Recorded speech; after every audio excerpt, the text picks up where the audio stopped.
안녕하십니까. 이혼 전문 변호사 정주섭 변호사입니다. 오늘은 한때 그 언론에서도 말이 많았던 그 황혼 이혼에 관해서 구체적인 사건을 가지고 말씀을 드리도록 하겠습니다. 변호사님, 요즘에 할머니, 할아버지들을 황혼 이혼이 많은데 그 이유가 무엇인가요? 아직까지는 대한민국에서는 아무래도 남편한테 원인이 있는 경우가 많죠.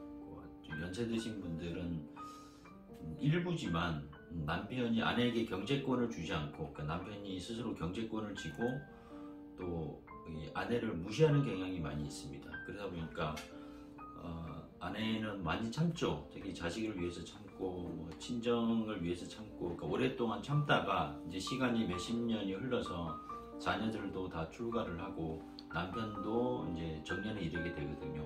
그럴 때 이제 아내 쪽에서는 이제 나도 내 자유를 찾겠다, 그리고 나도 경제적인 능력을 갖고 싶다, 그래서 재산분할 청구를 통해서 경제 능력을 갖고 싶다고 해서 이혼을 청구하는 경우가 많이 있습니다. 그럼 오늘 들려주실 사건의 내용은 어떤 내용일까요? 어떤 할아버지가 있었습니다. 당연히 부인이 있었고 그 사이에 딸도 여러 명 있었고요. 근데 이 할아버지가 공무원이셨는데 중간에 징계를 받아서 한 1년 정도 쉬다가 이제 다른 부인을 만났죠. 그리고 그 부인 사이에서 아들을 낳았습니다. 근데 그 상태에서 한 40년, 50년 전까지만 해도 남편이 공무원인 경우에는 배우자분이 많이 참았죠. 남편 출세기를 막는다 해서 많이 참다가 최근에 이혼을 이제 청구를 한 사안입니다. 그럼 40년 전에 부정행위 한 것을 이혼을 청구할 수 있습니까? 청구할 수는 있습니다. 다만 민법에는 이걸 이제 부정행위가 되는데, 부정행위는 그 사실을 안 날로부터 6월 또는 있은 날로부터 2년이 경과하면 이혼 청구를 못하게 돼 있거든요.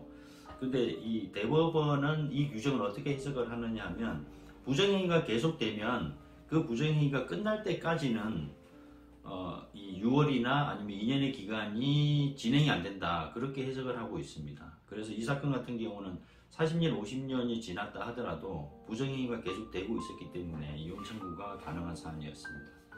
그럼 첫째 부인이 40년 동안 아무 말이 없다가 남편을 용서한 것으로 볼 수가 있는데, 이런 경우도 이혼 청구가 가능한 건가요? 부정행위에 대해서 물론 용서를 하게 되면 그 경우에도 또 이혼 청구를 못하는 건 맞습니다. 그런데 대법원은 그 용서, 그 배우자의 용서를 상당히 엄격하게 해석을 하고 있거든요. 진지하게 결혼 의사를 계속 유지할 생각으로 진지하게 고민을 하고 자유로운 의사로 용서를 했을 때 법적으로 이제 용서에 해당하고 이혼 청구가 저지가 됩니다. 예를 들면 이제 남편이 부정행위를 저질렀다. 근데 아내가 남편을 이제 추궁하는 과정에서 사실대로 얘기해라, 사실대로 얘기하면 용서해 주겠다. 근데 남편이 그 말을 듣고 사실은 부정행위가 있었다고 이제 고백하는 경우가 있거든요. 근데 나중에 남편 쪽에서 용서를 해주지 않았느냐라고 항변하는 경우가 있는데, 그런 경우에는 대법원은 용서를 인정하지 않습니다. 그러니까 진지하고 자발적인 용서에 해당하지 않는다. 그냥 단순히 이 상대방의, 그러니까 남편의 자백을 유도하기 위해서 한 것에 불과하다, 이렇게 보는 것입니다.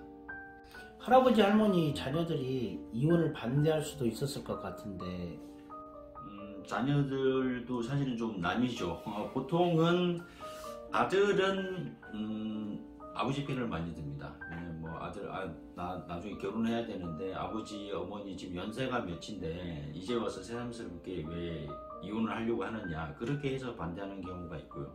딸 같은 경우는 엄마 편을 많이 드는데, 어머니가 그동안에 어떻게 참고 살았는지 옆에서 잘 봐왔기 때문에 적극적으로 이혼을 응원하는 경우가 있습니다. 그러니까 엄마 그냥 이제라도 이혼을 해서 자유를 찾으시라, 그렇게 말을 해서 어머니 편을 드는 경우가 많죠. 할아버지는 첫째 부인의 이혼 청구에 대해서 어떤 입장이었습니까?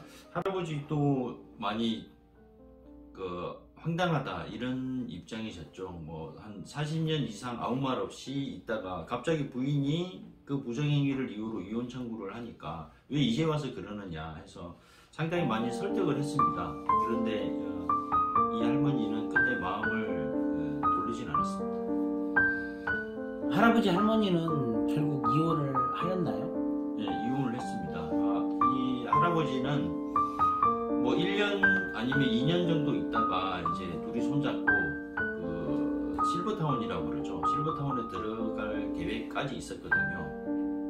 그리고 그 실버타운이 이 할아버지가 이 경제 능력이 좀 있으셔가지고 그리고 이제 대한민국에서 제일 좋은 실버타운을 들어가려고 준비를 하고 있었습니다. 근데 할머니가 끝내 마음을 돌리지 않으시니까 일단 법적으로는 이혼을 했는데 실제 이혼을 했느냐 거기까지는 사실은 제가 확인을 해보지 못했습니다. 마지막에 약간 여운이 좀 있었거든요. 그 할아버지가 이혼했으니까 그러면 실버타운도 다 취소하겠다 했더니 이 할머니가 마지막에 하시는 말씀이 혹시 모르니까 놔둬라 이렇게 마지막에 말씀을 하시더라고요. 그런 거 보면 뭐 최종적으로 이혼을 안 했을 수도 있지 않았는가라는 생각이 들기도 합니다. 오늘은 황혼이혼 그리고 황혼이혼 중에 부정행위에 대해서 말씀드렸습니다. 다음에는 다른 사건을 가지고 또